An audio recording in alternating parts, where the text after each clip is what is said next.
Let's go.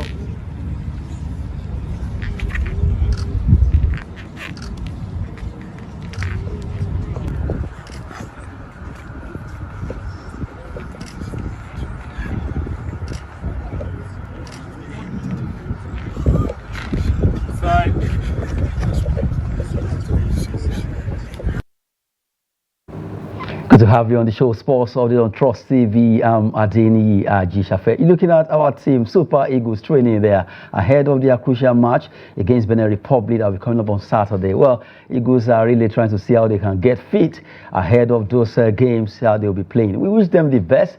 Just let's have a feel of what is happening concerning Super Eagles. They are still expecting Victor Oliseh to jet in to meet that squad there. Well, we continue to give you updates concerning that team till they play that game in Uyo. Right now, we talk about Paralympics. Earlier today, we talked about our team. That's our Paralympic team over there in France, competing in 4 different categories of sport team, especially 3 of them in the final. But so painful that tough outing for Team Nigeria as Balola, Bejide, Nwachukwu miss out on medals table. The 3 of them could not win in all the competition that they competed. As that has to do with about 3 finals in para powerlifting.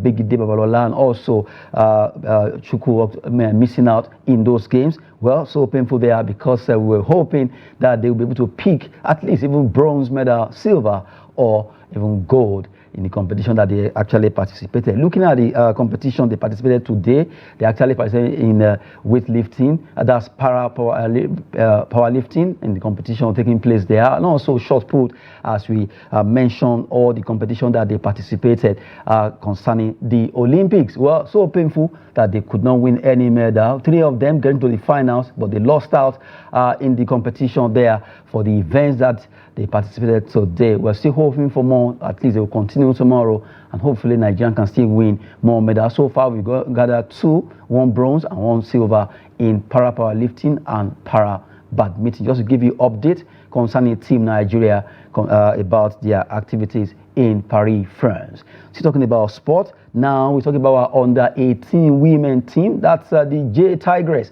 as they call them, Junior Tigress.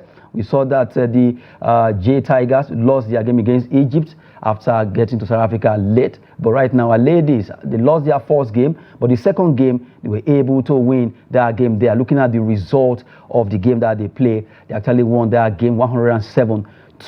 30 against Zimbabwe. That's a big one there. They actually bamboozled them, winning all the games fantastically. Or at least they show their class, that they know what they want to do. The second game now that they won, that has given them an edge over Zimbabwe. 107 the score line for the team, and they will continue to play well. Hopefully they will do well in their next game. For Team Nigeria under 18 boys and girls participating in South Africa, the FIBA under 18 Afrobasket taking place there right now. They lost 1-1 match game, and now for the ladies, they've won the second game, and we're hoping that the guys will also pick up the pieces and win their second game against Angola as they file out in their next game there. Just to give you updates concerning that, and still talking about our women, we hope that they will do well, because they really need to do better in their other games that they'll be playing, because they want to go to the World Cup. And for the men also, they also want to be in Switzerland for the under 18 World Cup that will be coming up there.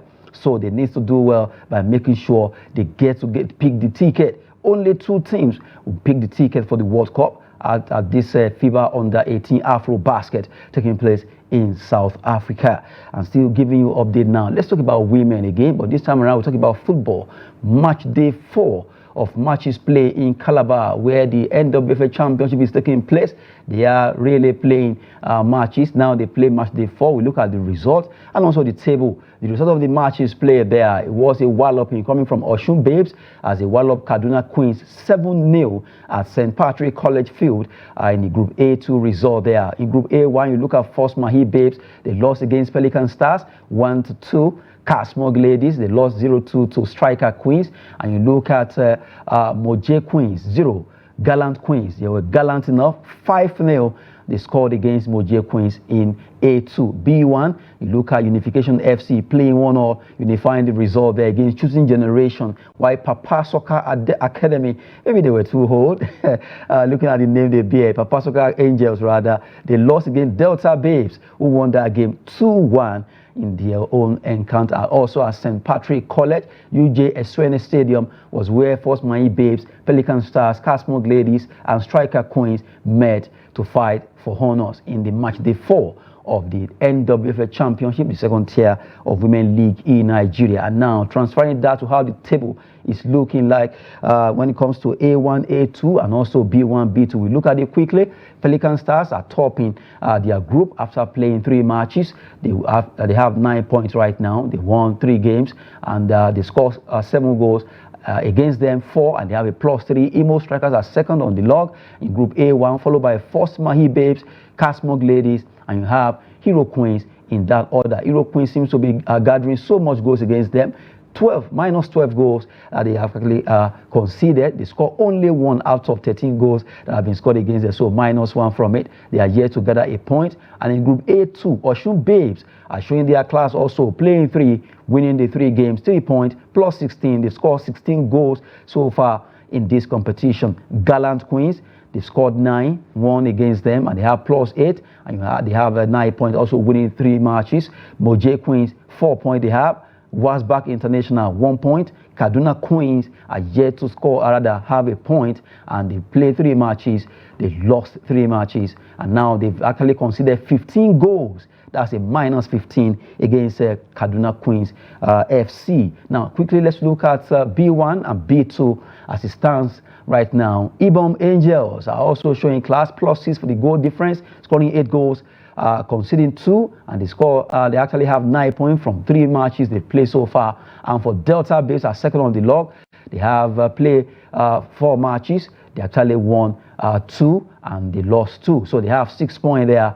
They scored 7 goals, they conceded 7 goals, so they have no goal difference at all. Unification FC, Papa Soccer Angels, Choosing Generation Angel in that pecking order. -1, -5 for Choosing Generation Angel. And in Group B2, Honey Badgers, they know how to actually smoke other out through their honey style by getting 6 points from 3 matches. They won 2, they lost 1, and they have a +2 goal difference. Quora Ladies are standing second from Ilorin. Fortress Ladies, with the Fortress, they have 4 points, playing 3 matches. They won 1, drew 1, and they lost 1. Dream Star Ladies FC, they actually have just a point, playing 3 matches. They lost.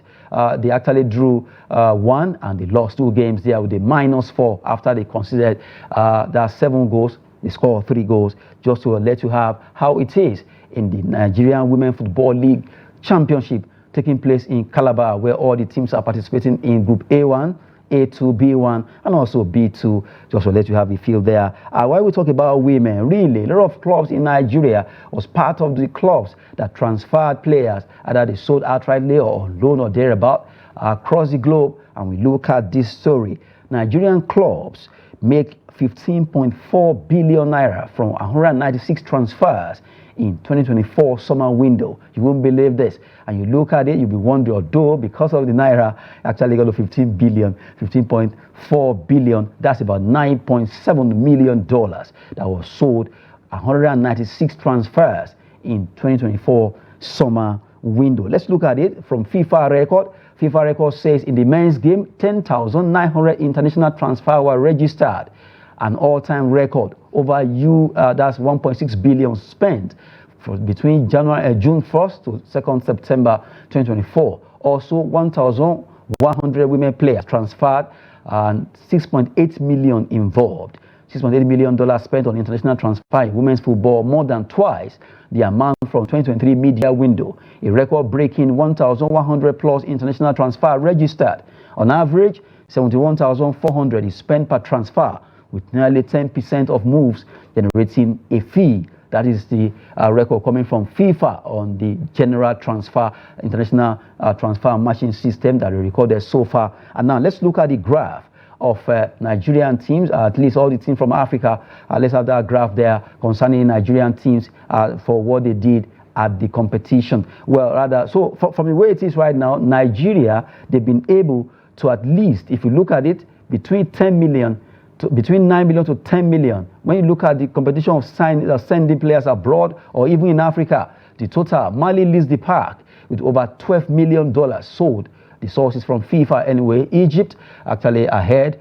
They have about $11 million of transfer fee earned by African countries. And you have Nigeria standing tall there with about $9.7 million sold. That amounts to about 15 billion naira for all the clubs. 196 footballer transferring, both male and female. Morocco, $9 million.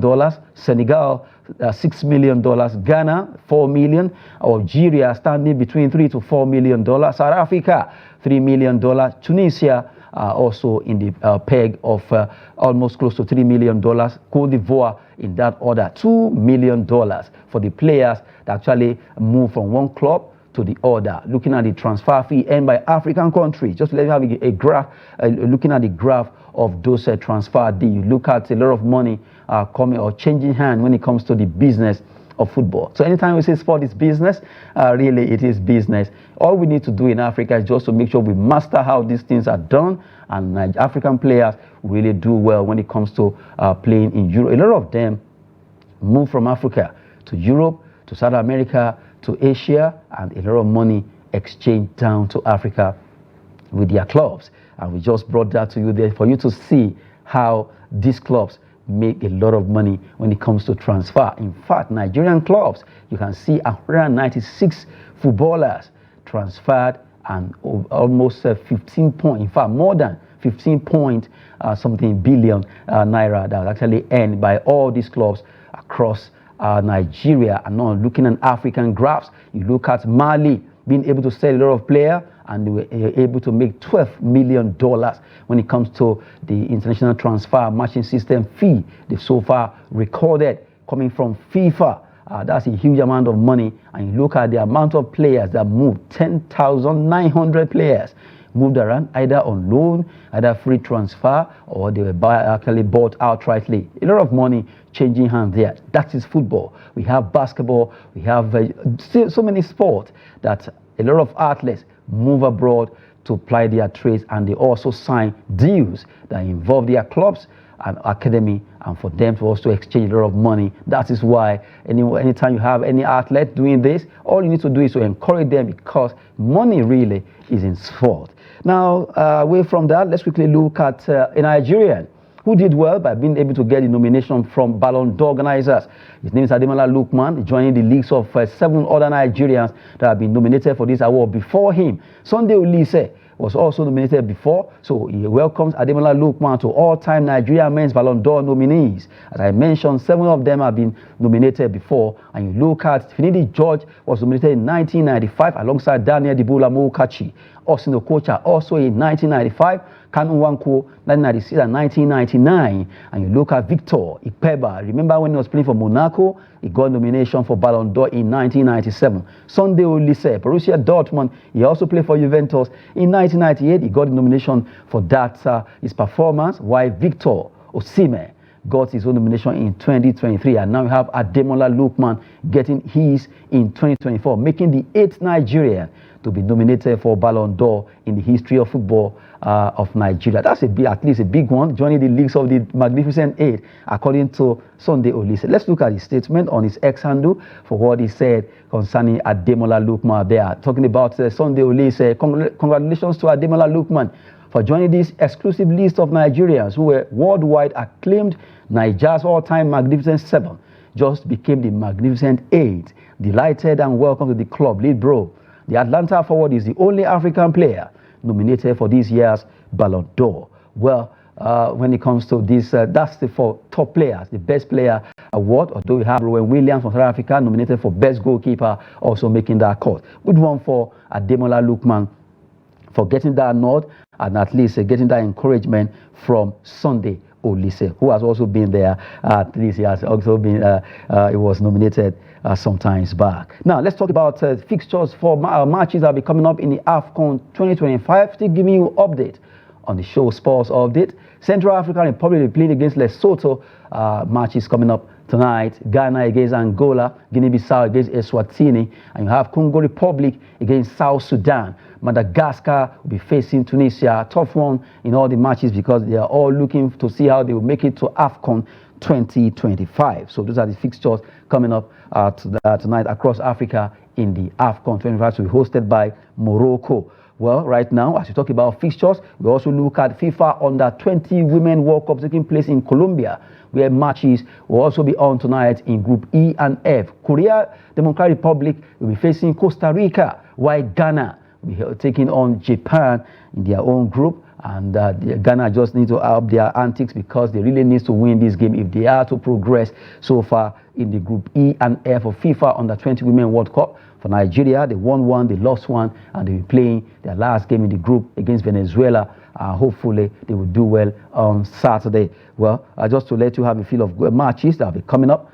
in the FIFA Under-20 World Cup and also in AFCON 2025 qualifiers there. And now we're looking at results of fixtures. We have to talk about tennis. For those who love tennis, US Open at Oliseh Stadium, a lot of places where they play these games. But right now, let's give you an update concerning games that have been played earlier today in the US.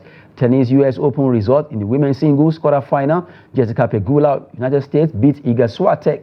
That was not really expected. That was a fantastic performance from Jessica Pegula, beating Iga Swiatek of Poland 6-2, 6-4 to qualify for semi-final. You have a men's singles quarterfinal in the game that was played between Yannick Sinner of Italy, who actually defeated Daniil Medvedev of Russia 6-2, 1-6, 6-1, 6-4 to win that game. What a match, what a game there between Sinner and Daniil Medvedev, where he won, and Sinner right now has been able to cross over to the semi-final. Let's look at the semi-finalists for men and women quickly. For women's singles, Ivan Navarro of US will be facing Arina Sabalenka of Belarus, and you have Jessica Pegula of US also facing Karolina Muchova of Czech Republic. Those are the 4 semi-finalists now that will be looking on to see who makes to the final before the weekend. And in the men's singles, Taylor Fritz will be, at least will be freezing Frances Tiafoe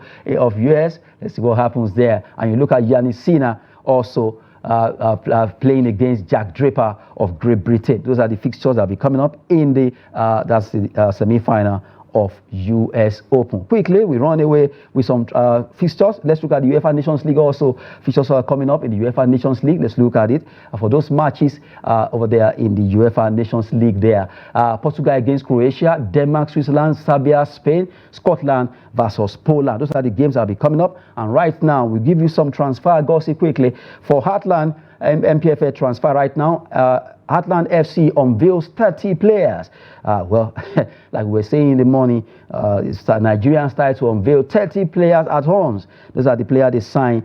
We look at the list, so many players there. 30 of them have right now been signed by Heartland FC, and they want to see how they will do well next season. Well, congrats to Heartland FC. And let's see what they'll be doing concerning the 30 players they signed as a whole.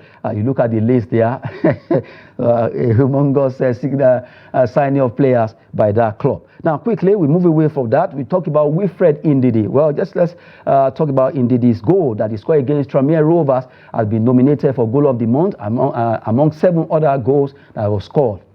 And right now, Ndidi goal makes part of it, alongside Jamie Vardy, who also scored that goal in that match in the Carabao Cup. And congrats to him for being nominated for the month of August Goal of the Month. Congrats to Wilfred. Even if he doesn't win, at least getting the nomination is not a bad idea at all.